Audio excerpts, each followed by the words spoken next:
Eu já te falei da minha chegada à Câmara de Vereadores, qual foi a minha estratégia, a minha chegada à Assembleia Legislativa e agora eu quero te falar da minha chegada à Câmara Federal.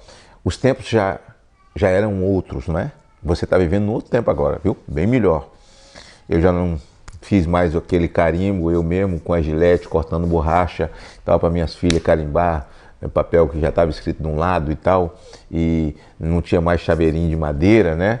E, bom, já foram outras estratégias, mas quando eu dizia na Assembleia Legislativa que eu ia ser deputado federal, eu era desestimulado o tempo todo, assim, mas as pessoas tinham uma certa razão no que falavam, assim, porque, assim, do ponto de vista humano, eles não estavam mentindo. Eles diziam assim, olha, é melhor você repetir o seu mandato de deputado estadual, porque você vai jogar fora assim, a sua trajetória, você não vai se eleger.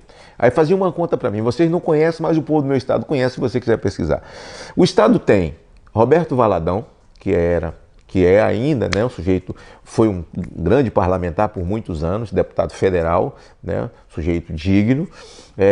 Adelson Salvador, que foi prefeito também muito tempo em Nova Venécia, no meu estado. Você tem Rita Camata, né, esposa do senador Gerson Camata, João Cosa do PT, que já era deputado federal, e você vai enfrentar o cara que tinha sido considerado o melhor prefeito aqui do norte do estado, José Carlos Elias, o ex-governador Max Mauro, todos na mesma coligação, o presidente da Assembleia Legislativa, o deputado Ricardo Ferraço, né, que era filho do Ferraço, prefeito de Cachoeira de Itapemirim, realmente para 10 vagas, e eles me diziam isso, vai ficar difícil para você, você não tem condição.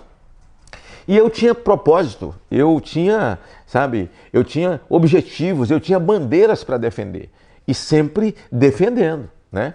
Fazendo manutenção das minhas bandeiras e a minha caminhada pelas escolas, né? Fazendo palestra, debatendo, continuei recuperando, tirando gente da rua, isso nunca parou. Isso nunca parou. E eu continuei falando e fazendo as mesmas coisas. Mas aí eu me torno deputado federal. E aí chego na Câmara Federal, aquilo é um mundo, né? Não sei se você já visitou, se você conhece, é uma cidade enorme, né, com muitos labirintos.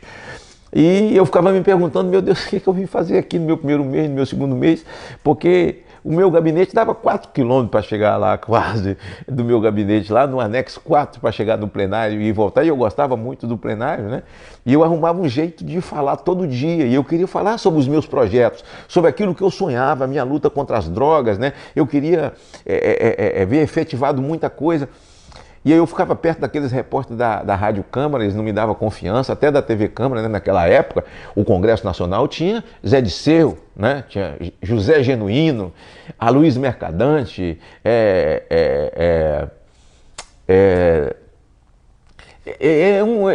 tinha um corpo de debate muito forte, Arthur Vigílio, né, que era o líder de Fernando Henrique, né, e Arthur Vigílio é um grande orador, né, e havia debates muito, né, e Inocêncio de Oliveira, líder do PFL, um poderoso PFL daquela época, né, era o PFL do senador Antônio Carlos Magalhães, que era o presidente do Congresso Nacional, né, uma bancada fortíssima, o senhor Aécio Neves, líder do PSDB, do presidente Fernando Henrique Cardoso, né?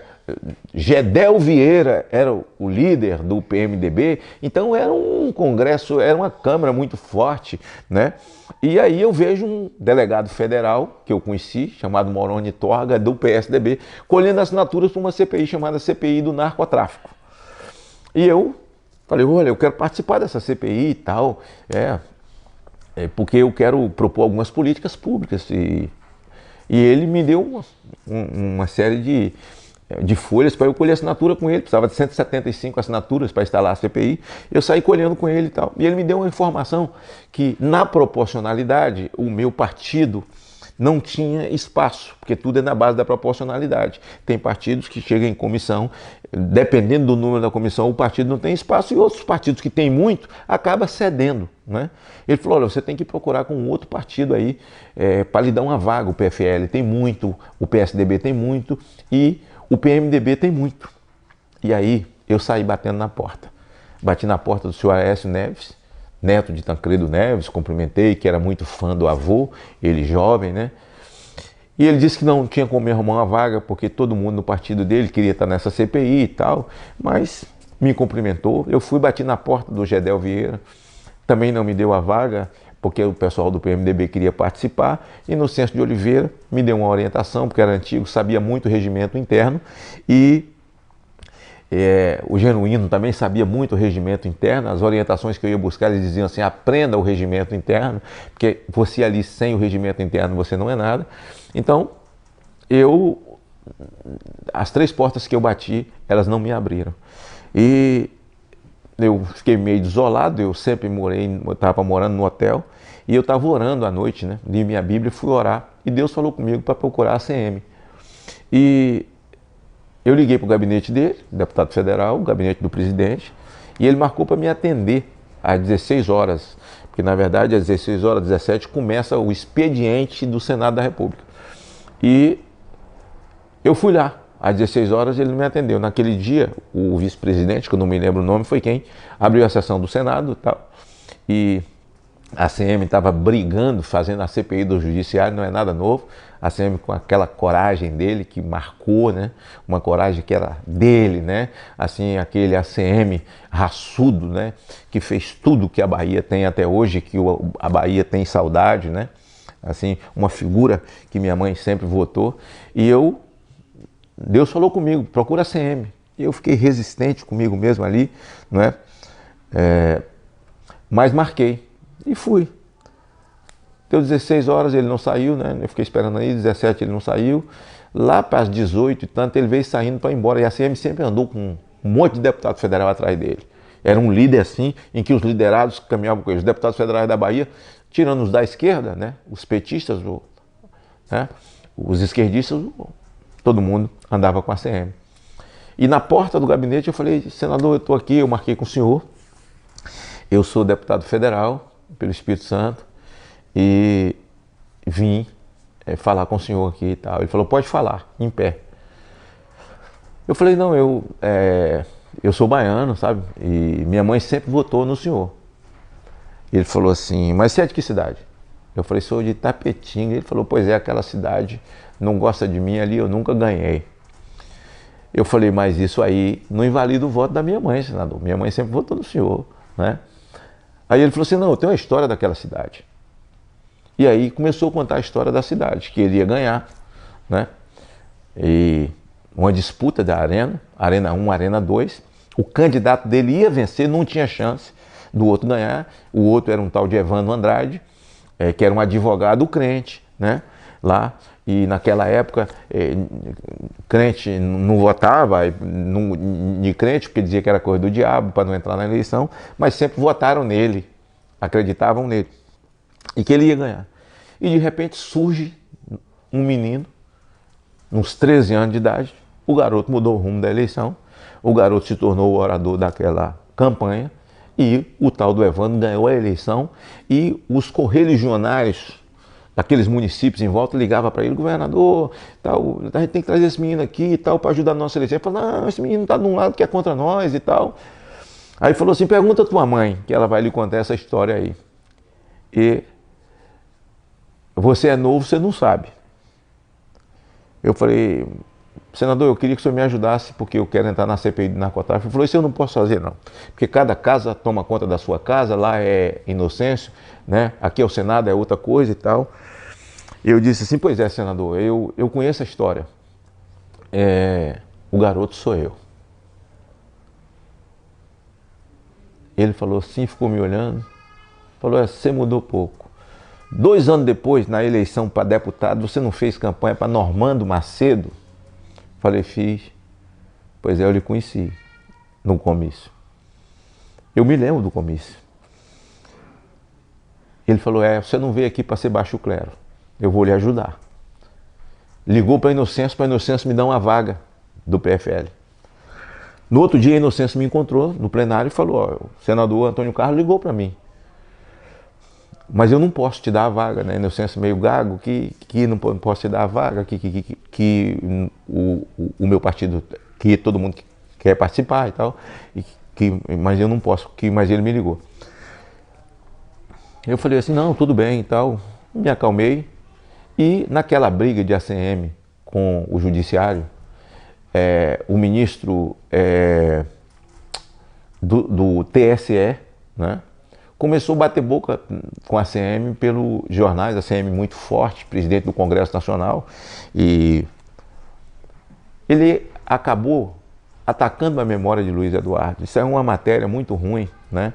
E todo mundo sabe que a morte de Luiz Eduardo foi muito sofrida para o senador ACM, para a família dele. E ele então toca na memória de Luiz Eduardo, olha, um filho vivo, né? A gente não dá para tocar num filho da gente, e principalmente um filho que era tudo para ele, fatalmente seria presidente da República, né? Almir Pazianotto, o nome do ministro, que estava trocando farpa com a ACM, e trocar farpa com a ACM não era fácil, você precisava ter realmente estrutura para tal.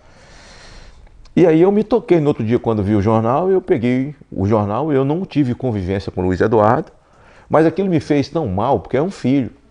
E eu resolvi tentar fazer um discurso na Câmara, defendendo a memória de Luiz Eduardo. E aí fui para o meu partido era o PTB, o líder era Roberto Jefferson. Aí falei com o Roberto, me dá o horário de líder, era uma quarta-feira, né? Para que eu possa defender aqui a memória de Luiz Eduardo. Roberto Jefferson falou, pô, tu quer falar todo dia? Tem mais deputado aí, só você que quer falar. Eu falei, mas os outros não falam, né? Eu tentava falar todo dia. Roberto Jefferson, então, me deu o horário de liderança. Não, ele não me deu o horário de liderança. Ele falou, eu vou falar, quem vai defender a memória de Dudu sou eu. E falou, Dudu era meu amigo, ele chamava ele de Dudu. E Roberto Jefferson é um grande orador, é um orador que encanta. Quem conhece o Roberto sabe do orador que o Roberto Jefferson é. Essa geração está vendo aí pelas redes sociais a maneira como ele fala, como ele se expressa e tal. E ele na tribuna é um tribuno de verdade. Eu falei, não, legal, que é assim, ele era seu amigo, é bacana você defender ele, mas eu estava ferido, porque era filho. Já estava ferido porque eu sou baiano, tinha o carinho por ACM, por tudo que ele fez pela Bahia, né? E tanto a esquerda quanto a direita na Câmara Federal respeitava Luiz Eduardo, porque Luiz Eduardo era um cara de palavra, até o PT respeitava ele, né? E achei aquilo um assinte, né? E das minhas lutas, e Luiz Eduardo, apesar de ser jovem, fumava demais. Ele fumava muito, né? É tanto que ele passou mal numa caminhada e tal, e aquilo tocou muito, mexeu muito comigo, tal. Mas eu dei ok para Roberto Jefferson, só que eu tomei um café ali na liderança, antes de sair eu voltei e provoquei Roberto de novo. Falei, Roberto, é muito legal você falar hoje, defender a memória de Luiz Eduardo, mas seria mais legal eu, porque eu nem convivi com ele nada, eu acho que ficava mais forte. Eu falei, você está certo. Aí me deu autorização. Eu usei 10 minutos do horário de liderança. Assim, eu fui aplaudido por petistas, por PMDB, por PSDB, por todo mundo que estava lá. Defendendo a memória de Luiz Eduardo, tal era o respeito que Luiz Eduardo tinha naquela casa. Eu fui aplaudido de pé, de pé. Eu era um novato, eu tinha 4 meses que estava lá. E ao descer da tribuna, Inocêncio de Oliveira me chama, que era o PFL, e diz, você defendeu a memória de Luiz Eduardo, que o PFL vai dar uma vaga a você na CPI. Eu falei, tudo bem, agradeci e tal. Quando eu dei um passo, ele veio me acompanhando, pegou no meu braço e disse, quem tem direito em indicar o presidente é o PFL, porque o PSDB já indicou o relator, que é o Moroni Toga, que você é um cara corajoso, você vai ser o presidente. Naquele momento, eu me tornei o presidente da CPI do narcotráfico no Brasil. Foi uma CPI que avançou no seu período, o período é dado pelo regimento interno, ela extrapolou por muitas vezes, nós tivemos que repetir, e aí começaram as ameaças. Era uma CPI de narcotráfico. Os números que vocês estão vendo aí, de prisões ao vivo, de indiciamentos, dos estados por onde passamos, as pessoas que foram indiciadas, chegar ao ponto de um deputado federal perder o seu mandato, o Idelbrando Pascoal, do Acre. Passamos 5 dias lá com a CPI, descobrimos os cemitérios clandestinos dele. Vocês que são mais jovens, é só entrar aí na internet, no YouTube, coloca lá Idelbrando Pascoal, né? E vocês vão ver tudo sobre ele, sobre a história dele, as pessoas que eram serradas por um motosserra, né? Essas mortes bárbaras, e era um homem poderoso no seu estado, né? Da investigação dele, né? De Idelbrando Pascoal a Fernandinho Beiramar, Todas essas investigações passaram pela CPI do narcotráfico. Eu passei a andar com Polícia Federal 24 horas, as minhas filhas, Polícia Federal 24 horas, esposa Polícia Federal 24 horas, porque nós corríamos todos os riscos, porque era uma CPI de narcotráfico. Tanto eu como os componentes da CPI. Para você ter uma ideia, essa CPI, na verdade, ditou as pautas de toda a mídia do país, né, por mais de 2 anos, por conta desse trabalho que foi feito já nessa época dessa CPI. Denunciamos a chegada, o nascimento do PCC, já denunciávamos a chegada do celular nos presídios, e todas as proposições que nós fizemos naquela época, se tivessem sido vistas e colocadas em prática pelas autoridades, nós não teríamos chegado onde nós já chegamos agora, com a violência do Brasil, mas o trabalho foi muito forte. Foi um trabalho absolutamente importante para a vida brasileira, que são números e números assombrosos. Foi essa CPI que investigou os oficiais da Força Aérea Brasileira, que faziam tráfico de droga nas aeronaves, inclusive o chefe do Espaço Aéreo da Amazônia, o Coronel Washington, que fazia tráfico, Espaço Aéreo da Amazônia fazia tráfico, que foi investigado e preso por essa CPI, não é? Então, eu tenho N casos que eu poderia dizer a vocês, e vocês podem pesquisar, né? Hoje tem o YouTube, nada se perde, tudo está colocado aí, que essa CPI fez ao longo do meu mandato como deputado federal. Tive o prazer também de aprovar a lei que instituiu a leitura da Bíblia na abertura das sessões da Câmara Federal.